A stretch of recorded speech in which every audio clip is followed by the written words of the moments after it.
Carl's first car was a Camaro, which he still has, but his dream car was the 1969 Camaro.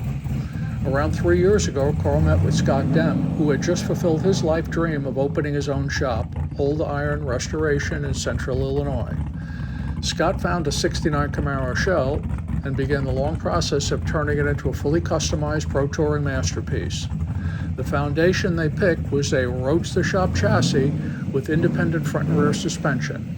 The drivetrain was this Borowski 427 cubic inch all aluminum LS paired with our custom Hughes 4L80E overdrive transmission. Nothing says custom more than engraving your name on the valve covers for what will be a family car that all will drive.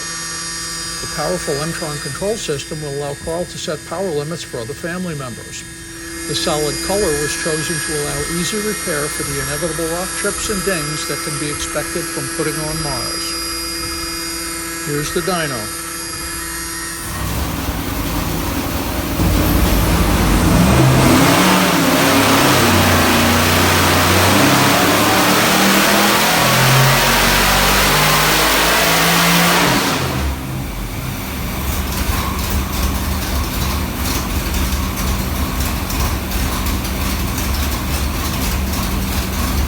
788 horsepower and 662 pound-feet of torque. Good idea putting a ceiling on that for the kids, Carl. Stay tuned for more updates as this awesome Camaro nears completion.